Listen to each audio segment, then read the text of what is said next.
오늘 말씀의 제목은 뜻밖의 도움이라는 제하에서 말씀을 좀 나누도록 하겠습니다. 후세가 그 아히도벨의 지략을 그림 언어로 그렇게 무너뜨린 그런 대목을 우리가 지난 시간 살펴보았는데, 이제 정말 급해진 것은 후세입니다. 그래서 이런 모든 상황을 이제 다윗에게 알려야 되니까 두 제사장을 찾아가게 되죠. 그래서 그 두 제사장에게 이러이러하게 되었으니까 빨리 사람을 보내서 이 소식을 다윗에게 알려라. 그래서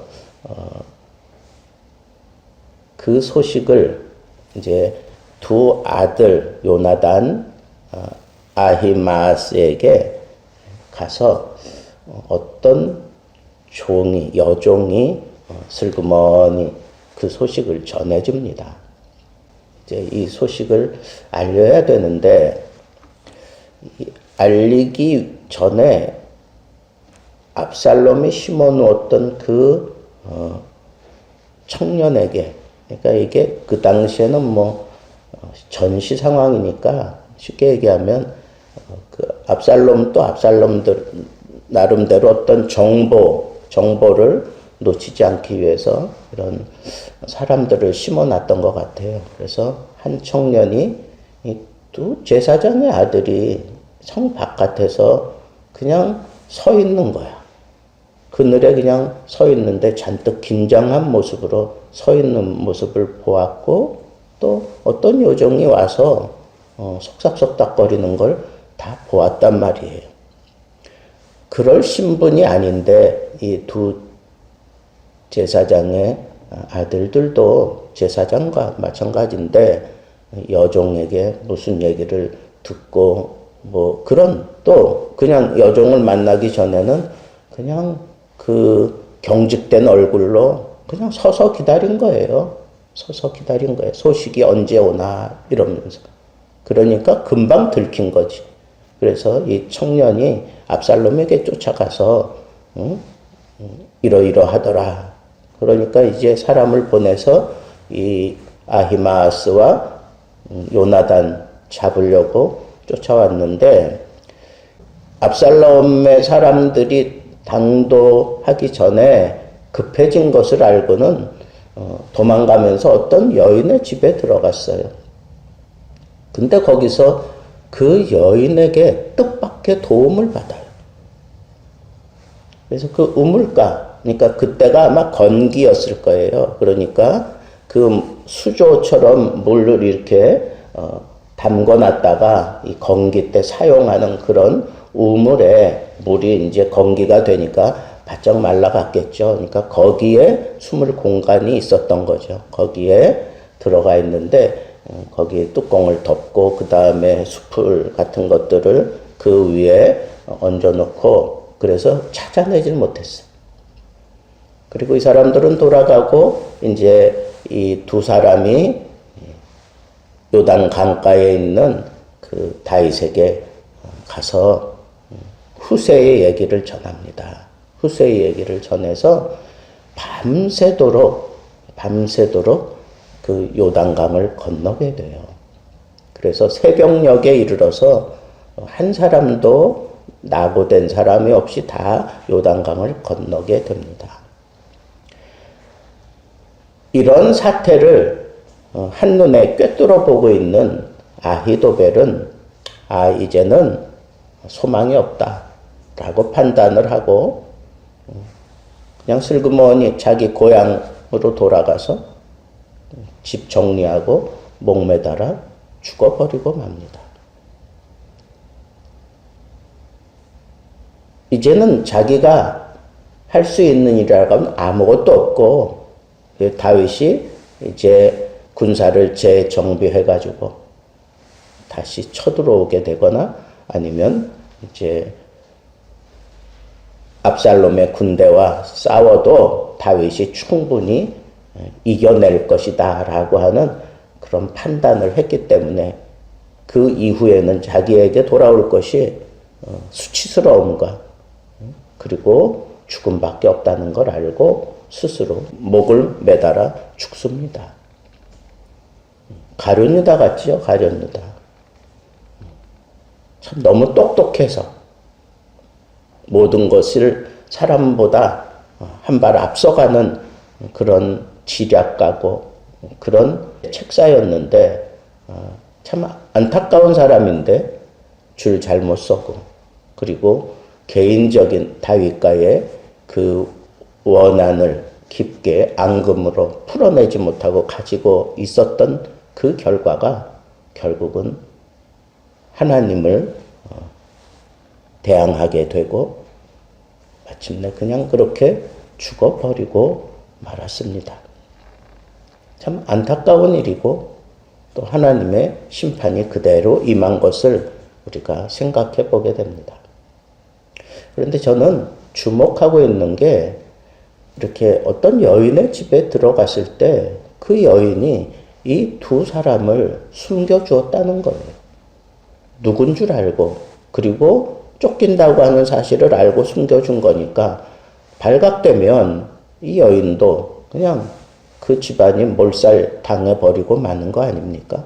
그런데 용기를 내서 이 두 사람이 옳다라고 하는 그 믿음을 가지고 이 두 사람을 숨겨주었다는 거예요.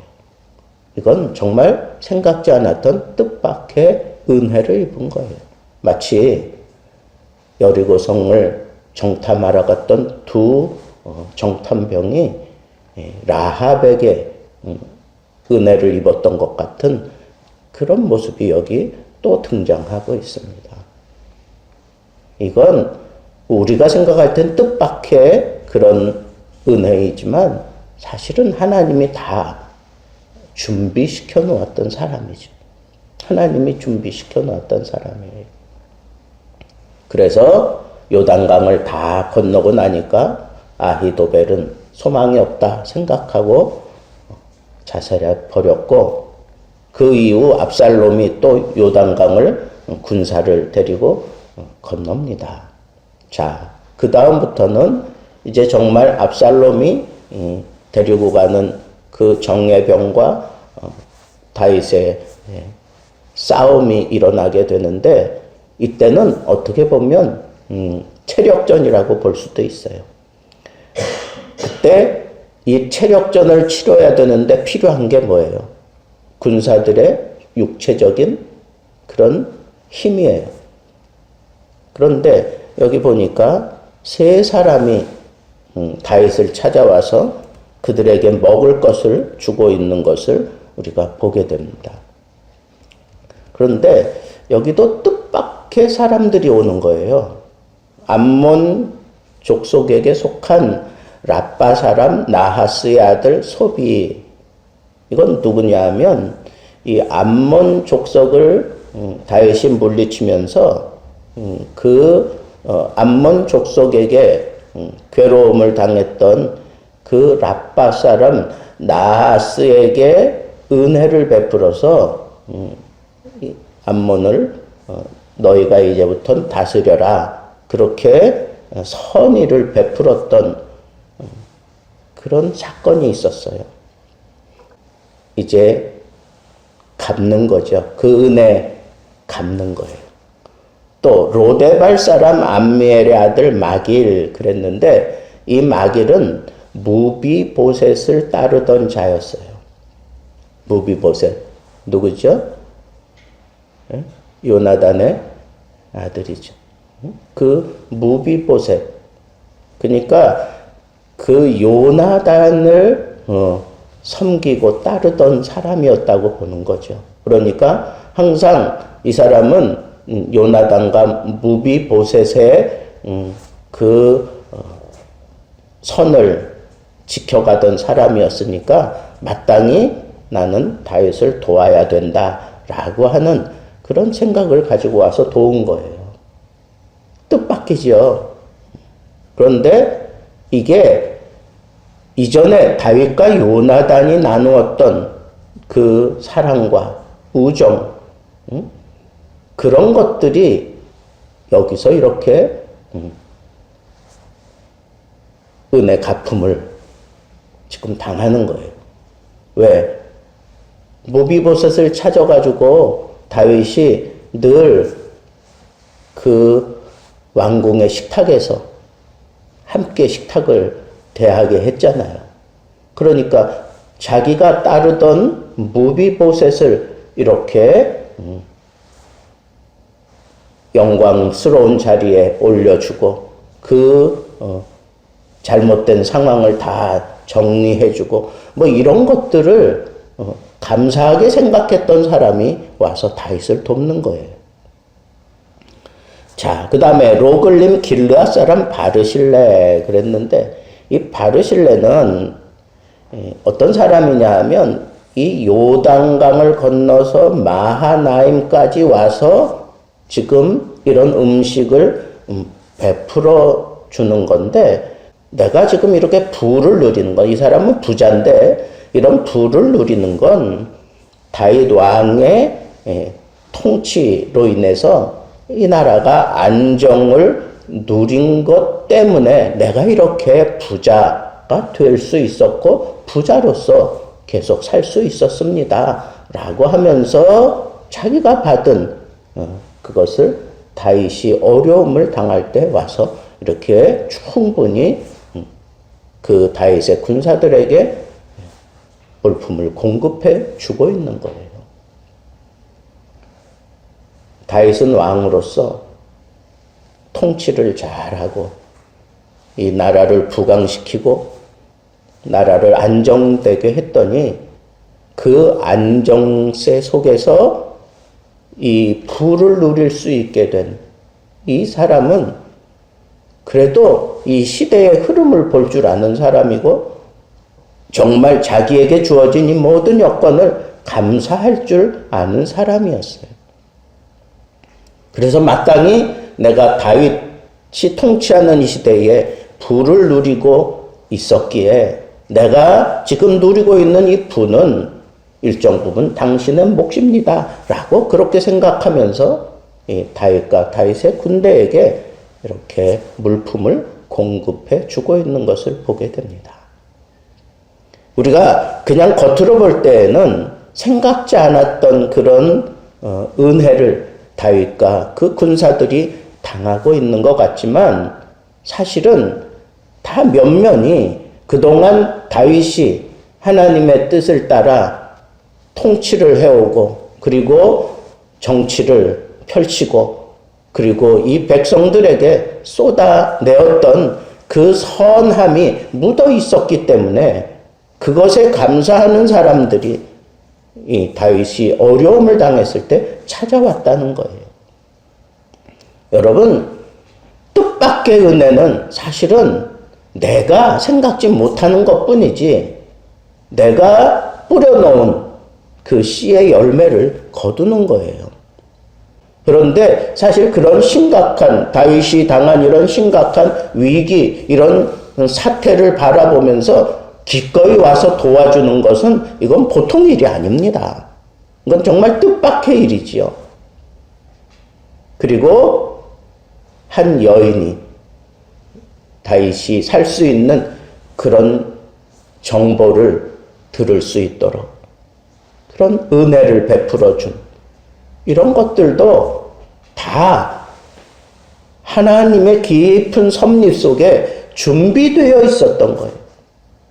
그러니까 여러분, 우리는 이 뜻밖의 은혜를 우리가 입으려고 하면 철저하게 하나님께 맡겨야 되고, 두 번째는 내게 주신 이 놀라운 은혜에 내가 최선을 다해서 살아야 돼요. 그래서 하나님의 뜻을 따라 전쟁을 하고 하나님의 뜻을 따라 선한 정치를 펼치고 하나님의 뜻을 따라 원수 지간도 내가 뛰어넘어 은혜를 베푸는 이런 삶을 살았던 것이 이렇게 지금 다윗에게 다시 다 되돌려지고 있는 것을 여러분 놓치지 마세요. 하나님의 섭리와 하나님의 도우심을 늘 바라는 중에 내가 힘이 있고 내가 지금 잘 나가고 있을 때 이런 선한 은혜를 끼치는 거 쉬지 말아야 됩니다. 원수 관계도 뛰어넘으세요. 그리고 내가 전쟁 중에 얻은 그런 모든 전리품도 내가 다 취할 수도 있지만 오히려 나에게 도움을 청했던 사람들에게 그것을 맡길 수 있는 그런 넉넉함도 우리는 좀 필요합니다. 그리고 무엇보다도 내가 하나님 앞에 이렇게 풍성함을 누리고 있을 때 그 안에서 자기들 나름대로 부자가 되고 풍성함을 입은 사람들은 언젠가 기필코 나를 도와 나에게 은혜를 끼치는 때가 있다고 하는 이 사실을 생각하면서 오늘도 첫째는 하나님의 그 도우심을 갈망하되 내게 주어져 있는 이 모든 상황을 하나님의 뜻에 따라 최선을 다해 살아내면 언젠가 하나님께서 우리가 힘들고 어려울 때 이런 뜻밖의 은혜를 통하여 우리를 위로하시고 우리를 지켜주시는 이런 은혜를 우리도 입게 될 것입니다. 오늘 정말 뜻밖의 은혜가 필요한 그런 시대를 우리가 살아가고 있습니다. 하나님을 바라보시고 하나님 앞에 주어진 이 하루도 정말 신실하게 건강하게 그리고 보람있게 살아낼 수 있는 그런 지혜로운 하나님의 사람들 되기를 주님의 이름으로 축복합니다.